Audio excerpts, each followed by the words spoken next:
Hello everyone and welcome to another episode of the My Greek Island podcast with your hosts George Tsounyas and Maria Petrakou. Now today we are going to deep dive into one of Greece's most significant islands connected to religion, spirituality and culture. It is known as the birthplace of the Book of Revelation and visited by tourists worldwide for this specific reason. So, if you haven't guessed or you don't know, the island we are talking about today is called Patmos. And you guessed it, it's another island that our My Greek Island guru Maria has been to on more than one occasion, and I have not been yet. So it is indeed, and it was just this year, well, depending on when you're listening, it was in 2025 that Maria went to it the second time or third time? Second time. But anyway, before we get into it, if you're not following us on Instagram or TikTok, and we say this every single episode, but we're saying it again to, get our point across, make sure you pause and head over to the gram or TikTok and follow us on that handle at My Greek Island, or you could be listening to us on YouTube.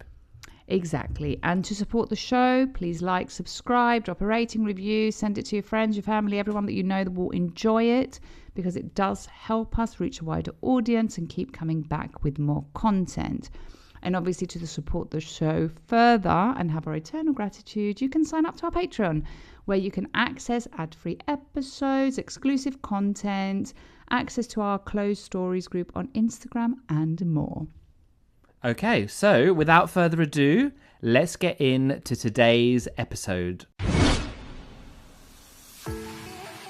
Are you planning a trip to Greece and feeling completely overwhelmed by all those options? Well, we've got you covered. Why not book a personalised travel consultation with our very own Greek Island guru, Maria, designed to make planning simple, efficient, and completely tailored to you. You can choose from 3 tiers.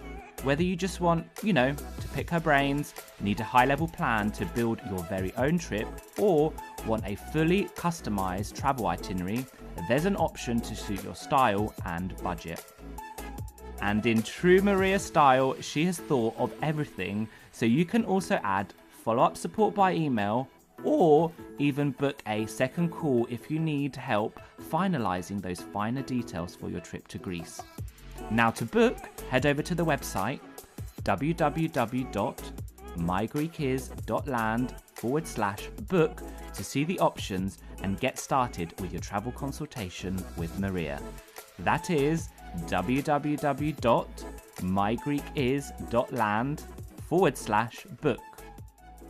There are 227 inhabited Greek islands. Which one will you visit next? Hello and welcome to another episode of the My Greek Island podcast, dedicated to take you, the wanderlust, on a journey through Greece. There are 227 inhabited Greek islands. Which one will you visit next? My Greek Island, with your hosts George and Maria.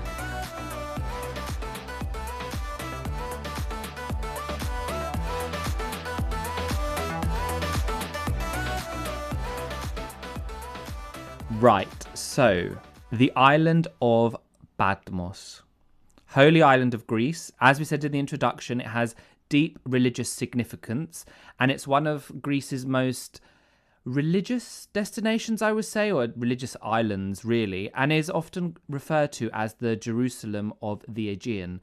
Now, it is known for the birthplace of the Book of Revelation. St. John, the theologian, wrote the Book of Revelation whilst living in a cave in Patmos around 95 AD. It is also a UNESCO World Heritage Site, so the Monastery of St. John and the Cave of the Apocalypse are both UNESCO listed for their religious and historical importance. Now, for those that go or you see it, it is dominated by a monastery at the top of the hill overlooking Hora and resembles a castle, but it is actually a monastery. And you can't miss it, can you, Maria?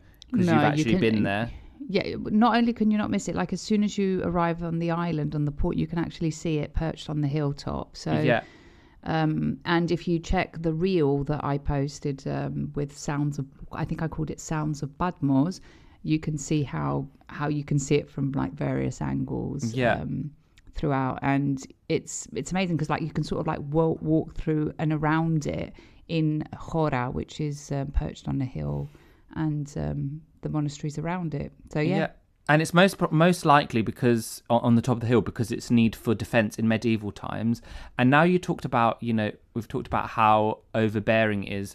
I didn't technically go to Patmos, but when we were together in the summer of 2025, our ferry, when we were going around to a different island, actually stopped in Patmos for like 10 minutes. So I didn't technically get off, but I saw it from a distance, and yes, it was quite spectacular. Now, it is smaller than most Greek islands, but very popular, and I would say quite bougie from what you've told me. It blends kind of culture, I'm not religion. sure if bougie is the right word, but it's definitely Sophisticated. It's definitely sophisticated, and there are some shops which like it's very. Apparently, it's a hotspot for people that are in the fashion industry. So. Yeah, and so creators, yeah. So I did put like kind of sophisticated and intellectuals, creatives. This is the vibe I got from you, and also from. Oh, and I also I met a famous singer who had a house there, but like not like a mainstream singer, more like a cultural singer of Greece. Oh, there you go. Once I started talking to her, and after I realised who I was like, oh my God. Hi. Did you get a picture with her or him? No, she wouldn't let me take one with her because she had just come back from the beach, and she was, and I promised her that I wouldn't share it. But yeah, anyway, Fair. I have the memory in my mind because we spoke for quite a bit actually. Okay. I mean, also in the research that I was doing on the island, I came across this Guardian article talking about, and it basically said, thanks to the monks, the nightlife can be quite stunted, or it's been quite stunted. And it's also allegedly said that there are rules around nudity, which I was like, okay. And then they wrote that when some hippies tried to kind of settle in the 1970s, they were swiftly evicted by the anti-promiscuity squad, which I just found quite. I was like, okay. Okay, so let's chat about this for a second. So regarding nudity, I wouldn't know because I didn't see any people or any nudist beaches, but I wasn't looking for them. Yeah. So I don't know. Regarding nightlife, I mean there are bars. I mean, you're not going there for the party island, but I don't think. The thing is, when I went there the first time, I was much younger. It was over 10 years ago. And there were very, very late nights. It was considered like a rock island, and there were bars around the monastery, and then there were bars down by the port, and literally you could stay out until 5, 6, 7 in the morning kind of style, like nightlife. When I went this time, the bars that used to be in Hora, many of them didn't exist, so clearly it's no longer a thing to have like late nights in Hora. Yeah. But I heard that the bar down by the port that we used to go to as an after bar is still working. I didn't go. I mean, I'm in a different phase of my life, obviously. But I did hear some people one night complain that there wasn't much nightlife. So maybe it wasn't like the first time I went, but there are bars, and there are some amazing bars, and we're going to talk about them in the section for our Patreons. But there are nice cocktail bars to go to, etc. Yeah, so interesting. I just found that quote and I thought it was quite funny. Yeah, it's quite funny. And then finally, the bit about the hippies. Yeah, 100%. And then finally, we've talked about its religious significance, and it is a pilgrimage destination. Actually, not only for Orthodox Christians, but also Christians and other people that are interested in religion and kind of the history. They travel from all around the world to visit Patmos for its kind of historical significance. So. Yeah. I mean, I don't consider myself someone who is very religious, although both of us were kind of born into like the Greek Orthodox religion. But I will say that the first time that I visited Patmos, I did go to the Cave of the Apocalypse, and I have never ever felt so at peace anywhere There you go. else. You did So, tell me that before going. yeah. Did you feel again this year when you went, or didn't you go? So can't when I remember, we went didn't- this year, they had a service on, so I couldn't actually. And Okay, they seem fair. to have changed like the seating arrangements in the cave, and I don't know Mm-hmm. if they did that to allow more people to go in. Whereas the first time it was just me and the priest, and we had a chat, and it was really interesting. So yeah, I didn't get to experience that again, Fair. unfortunately, because there was service. Yeah, I mean, on that topic, when to go? Yes. So moving on, when to go. Rule of thumb, mid-June to early September is peak. I went end of August, beginning of September, and it was very busy. So do bear that in mind. And you should also bear that in mind that there's limited accommodation options. So make sure that if you go at this time, that you are booking in advance. Shoulder months are also great. It does have kind of a longer season. I mean, people were still going end of September, and they were, it was still buzzing. So you can do that. Impacted by the winds when I was there. I don't know if any of you were watching the stories on Instagram. And it if was you're not, extremely windy. if they haven't watched the stories, they can go back. Exactly, It's not too late. they're saved on the highlights. It was extremely windy when I was there, so we're going to talk about a boat trip later on, and it got cancelled 2 days in a row because of the weather. And I also, unfortunately, didn't get to visit one of the beaches that you should only go when it's not windy. So you do need to bear that in mind. However, if you want to go and combine it with some festivals, some that are definitely worth noting for Patmos is number one, the Aegean Film Festival, which is held in July.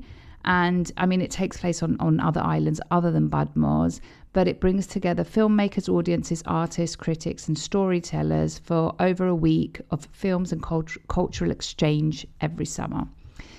The next one that I'm going to mention is Patmos Music Festival. And I was actually there when this was on, but I unfortunately couldn't go to the one that I had planned to go. And that happens at the end of August. And you've got stuff going on from classical chamber music by acclaimed soloists and artists from across the world, amongst other things. Now, religious festivals that are worth noting: on the 8th of May and the 26th of September, they celebrate St. John the Theologian. So there's a lot of celebrations happening in Hora. And then two other interesting festivals that are worth noting. On the 26th of July, which is one day before Saint Panteleimon, Aios Panteleimon, as we say in Greece, and Which is actually the name of your nephew. My nephew and my dad, yeah. Yeah. And I Just will thought also about that mention now. a phrase. So I know that they must say in Greece slightly differently, but in Cyprus we say Koutsos stravos ton ain Panteleimon, which means if you can't walk and you can't see, you go to Saint Panteleimon, because effectively he was a doctor and a healer. So there's a small church or a chapel of Saint Panteleimon on the small islet of Hiliomodi, where on the 26th of July you can actually go with a boat from Skala, which is where the main port of the island is, and there is a festival on that day on this tiny little island. And then another interesting festival is on the 23rd of August, which is the Feast of Arki, which is celebrated on the small island of Arkios, which me and George went to. Well, I went twice, George went once on this holiday. I went once from Patmos and then a second time with George from Lipsus. So on this day, there is a festival on the main square of Arkios, which is literally by the port, and the celebrations go on until early morning with local food. So if you are there any of these dates, make sure to participate in some of these festivals. Yeah. Yeah, ask the locals and check them out. I mean, yeah, going off to the early morning, that is giving nightlife to me, or day life. So Early access and ad-free episodes, bonus podcast content, my insider travel tips to Greece and beyond. Asking me, the guru, and the community your burning questions, and closed Instagram story access. All of this for the price of just one coffee per month. Join the My Greek Island community gang over at Patreon to get all of this and obviously our eternal gratitude for supporting the show. See you over on Patreon, or as they say in Greek, ta leme sto Patreon. Sign up to Patreon today. T's and C's applies. Holidays to Greece not included, but consultations can be booked via our other service.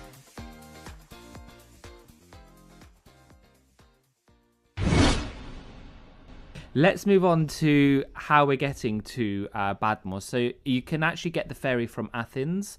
There is no airport on the island, domestic or international.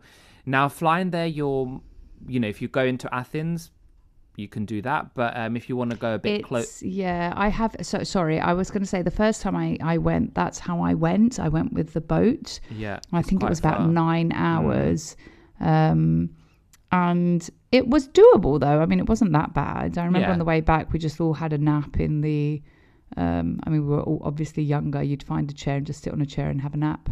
Yeah, so you can do that. But I mean, if you want to fly there to an international airport that's a bit closer, you've got Kos and Rhodes, which both offer kind of domestic and international, mainly European flights. But it's also very, very close to Samos, which is in the North Aegean and can be combined. And that also has an international airport. And then I think one thing to note in the Dodecanese, like Rhodes is significantly further. And we actually use Kos as the base for, doing those islands around Patmos. And obviously you went to and from Patmos via Rhodes. I would, however, say that if you do that, you do need to bear in mind that depending on where you're coming from, I flew from London to Kos.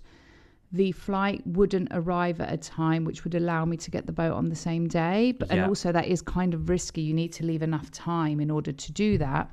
So I had reached Kos.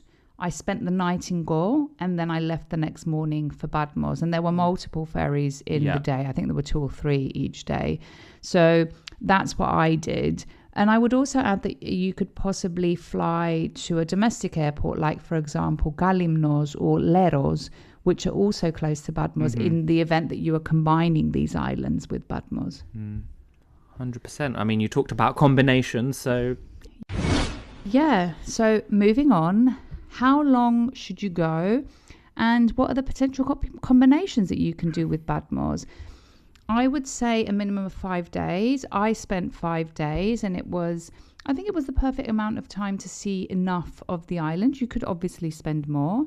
Now, this year, the itinerary that we did was I flew in and out of Kos, and then in between, I did Patmos, Lipsi, and Leros. Now, you might have heard that I said Lipsi and Lipsous. It's the same island. It just depends. How would you explain it, George? It depends how you're...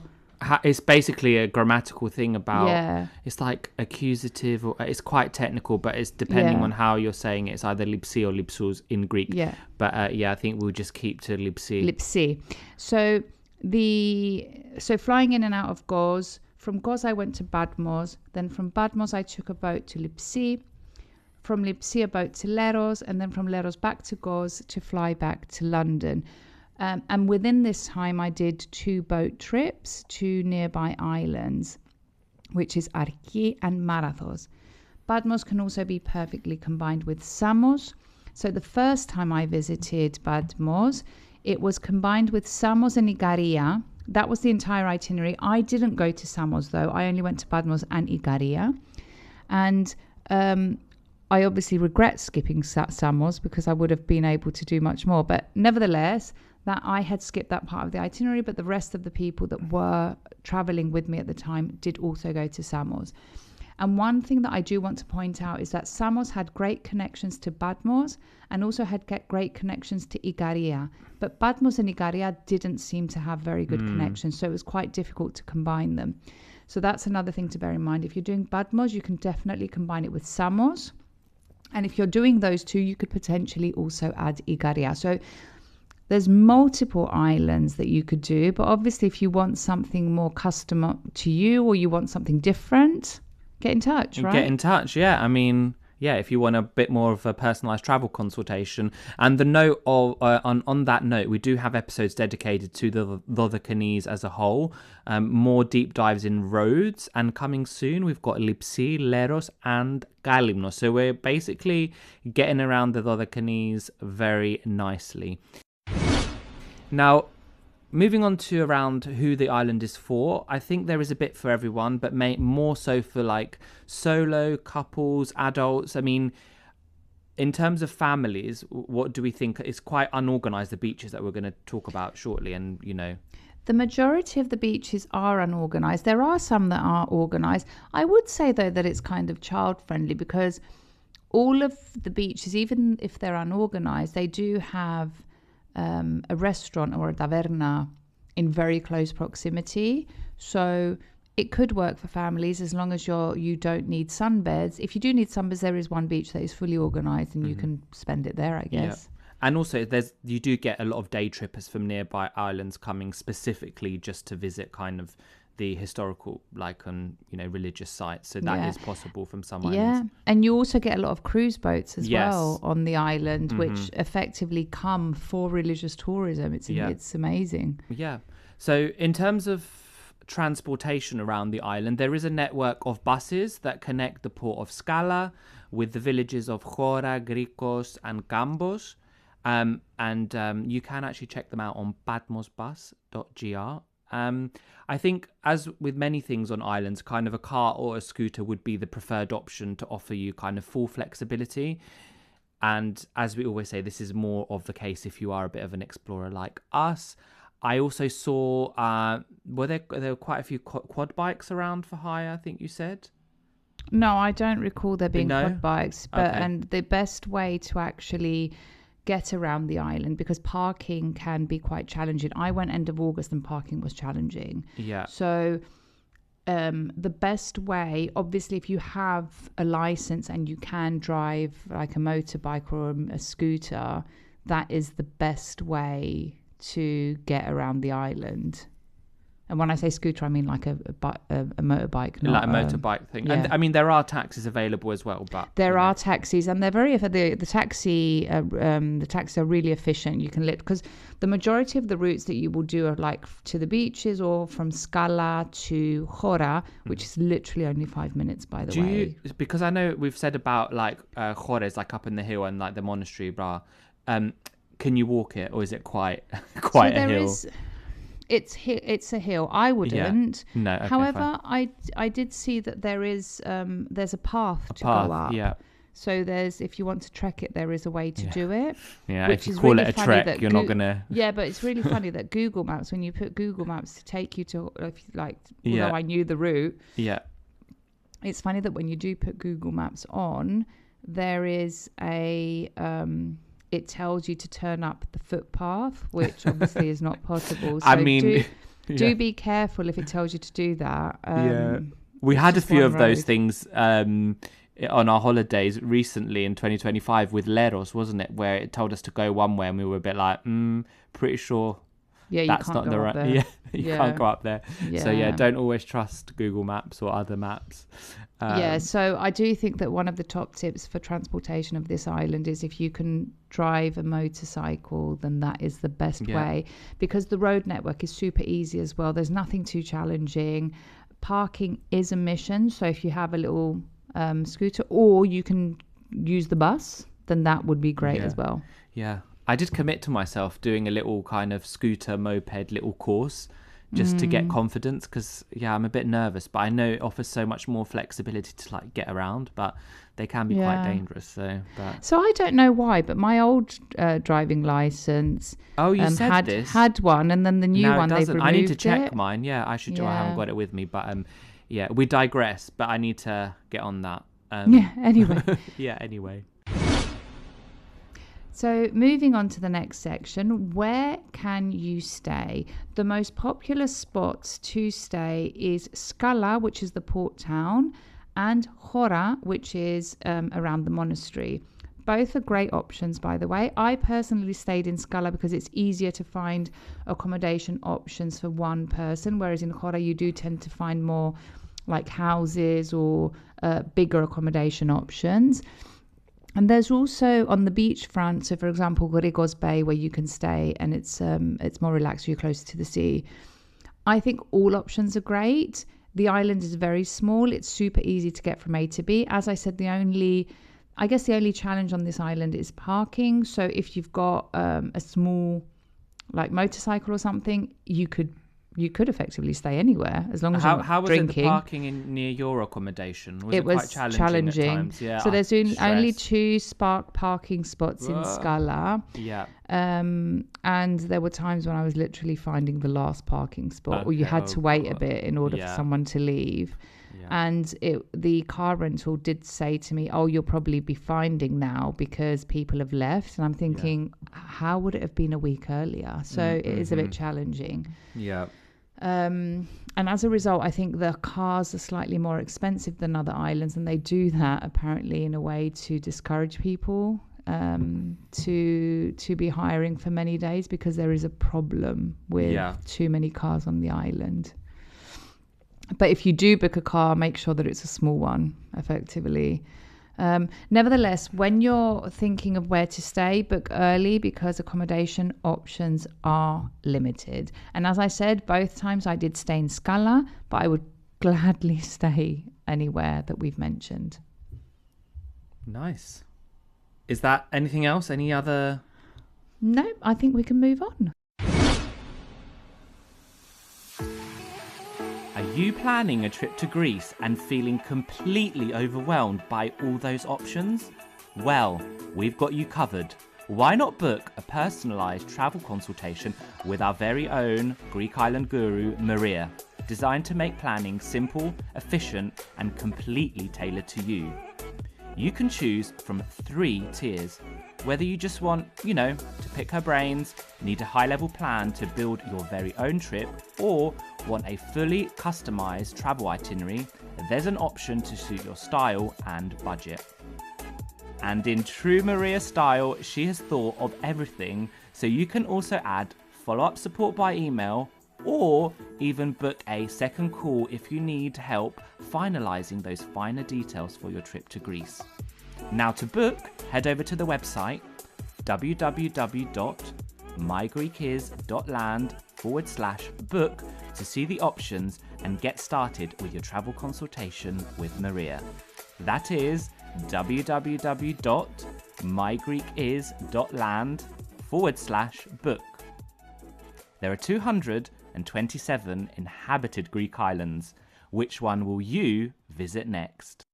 Okay, we can move on to key points of interest and kind of things to do. So we talked about the Meltemi, the winds, and you were quite unlucky for the first few days of your trip. And I can remember you saying like, "Oh, it's really windy. Like, where am I going to go?" So that was a bit of not the best for you. However, some of the beaches that we're going to talk about. So we've got Panagia Geranu beach. Not well organized, and it's kind of one of the furthest away. You can tell me if you've been to these beaches, by the way. Yeah, I've been to all of them. Yeah, you have, I think only one I didn't go to, and it was because of the wind. Yeah. And then we've got Gambos Beach, which is a lovely bay in the northern side of the island, part organized, so good if you want a bit of organization, part unorganized. Agriolivado Beach, again organized. It can get quite busy there, so I don't know when you were there, was it quite busy? This one's located just north of the port. And I think a really kind of iconic beach, if we like to say, so it's Petra Beach, also known as Kalikatsu Beach. And visitors will see that imposing kind of the rock, and it is a must visit. And you didn't tell me if you climbed the rock, and obviously I couldn't. So this is one of the ones that I did go to, but it was extremely windy, so I couldn't stay. No. This is one that I went to, but it was windy. The one that I didn't go to, you're probably going to mention now. Okay. You haven't mentioned yet. But you didn't go up to. No, you couldn't. Rock. It was so windy. It was impossible. I literally only just went to see the beach because it is an iconic beach. Yeah, and also opposite there is the island of Dodecanese, and I guess that would be if you're on a boat. And others include Psiliamos, Grikos Beach, Yeah, so Siliamos, I feel like it's a Siliamos bit of a trek. yeah, it is a bit of a trek, and that's the one that unfortunately I didn't get to visit because it's a beach that you shouldn't go to when it's windy. Yeah, because its location. However, I did have some days when it wasn't windy. Let's not. I mean, and it's No. not. I mean, the first time that I went to Patmos, I didn't have a single day of wind. So Okay. It can be I guess hit and miss sometimes. It's yeah, just and the I think winds. many islands can be a bit hit Yeah. and miss, but there are beaches that are more sheltered from the wind. So I was tending to spend more time there. But it's definitely there are definitely beaches that like Bedra and Psiliamos that obviously you need to go when there's no wind, and they are great beaches. Yeah. And in terms of kind of activities, so a boat trip is a must. You said you went to Marathos Island, Arki, and also it takes you to a beach or like a part of Arki, which is called Tiganakia, which I went to as well. And also Aspronisi that we went to Aspronisi, together as well. Which is, I think it's just like a must do these boat trips because you won't get to them otherwise unless you hired your own one, and that would be great if you can do that. Love that for you. There's hiking trails. There's also scuba diving, and without a doubt, the religious tourism that we talk about, and kind of in those key landmarks. So you've got the monastery of St. John and the cave of the Apocalypse that Maria briefly described her experience on. There's also other monasteries. There's the windmills of Patmos, which, having a look, I think sunrise and sunset vibes. What are you saying? You definitely went to them. Yeah. Amazing at sunrise and especially sunset. Obviously, I was slightly impacted by the wind, but it was phenomenal. The sunset was phenomenal. Yeah, well worth it. And then you've got the Simandiri mansion, which I think it's from like 1625, and it's the oldest on the island of Patmos. It's maintained in perfect condition. It kind of dominates the cultural side of the island, and also interestingly served as a consulate during the Turkish occupation. So what was your take when you visited that? So I visited it, and it's actually run and maintained and opened to the public specific hours by the family that has inherited it. And if I'm not mistaken, it's the 13th generation. Which is insane, isn't it? It's so cool. And I asked the mother, so it's now being handed over to her son. I asked her about it, and it's not, they just want to maintain it as it was. And they have a lot of, so I think it was from a family of dentists. So they've got a lot of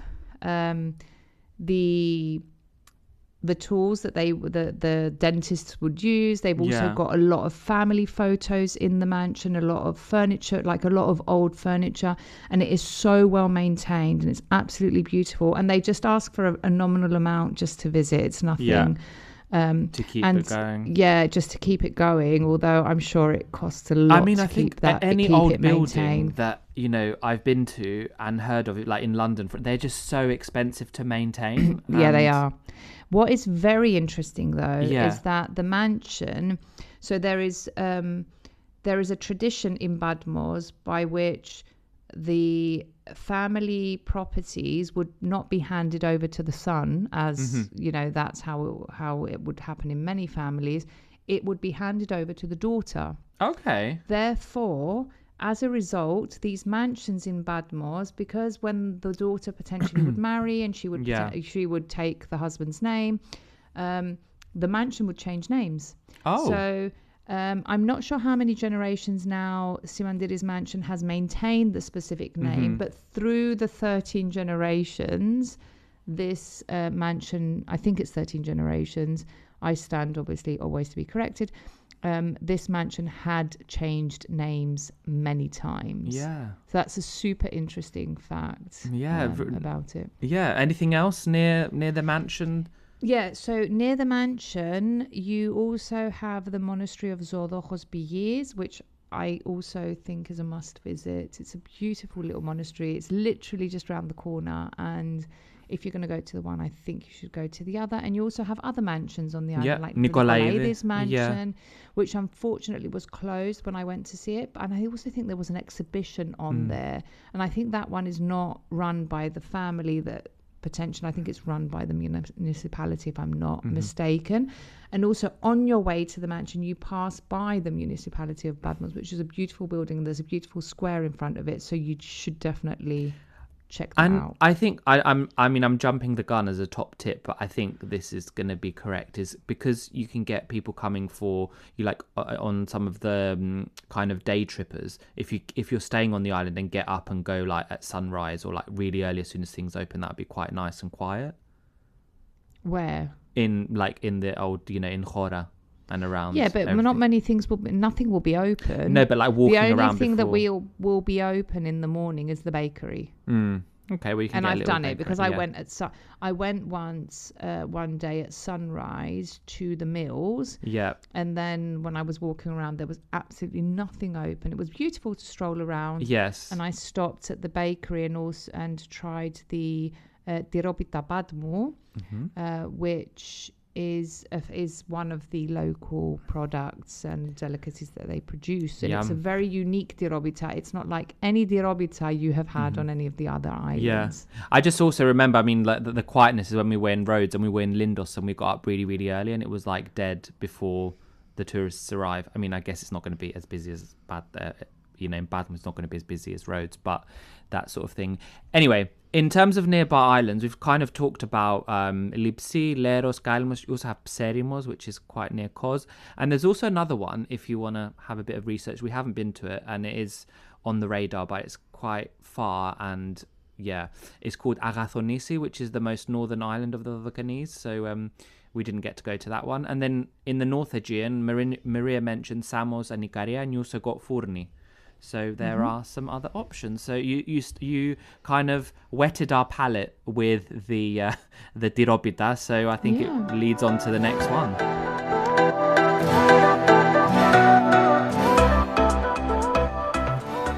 So my Greek Islanders, this episode ended up being much longer than we both expected. So we've actually split it into two parts. Now part 2 will include an interview with the local hero, Patreon recommendations, and of course, a Greek phrase. So for now, thank you for listening and stay tuned as part 2 will be coming very soon. Right, my Greek Islanders, this comes to the end of another episode of this podcast. Now you know the drill. If you like this episode, share it to share the love with the My Greek Island community, where everyone is welcome. And don't forget to follow, like, subscribe and all that jazz, and maybe give us a little rating from wherever you're listening to us from, so you are notified every time a new episode drops. And if you have any suggestions or requests, get in touch. And for those of you visiting Greece, don't forget to tag @MyGreekIsland on Instagram for a future feature. Until then, see you later, or as they say in Greek, Ta leme.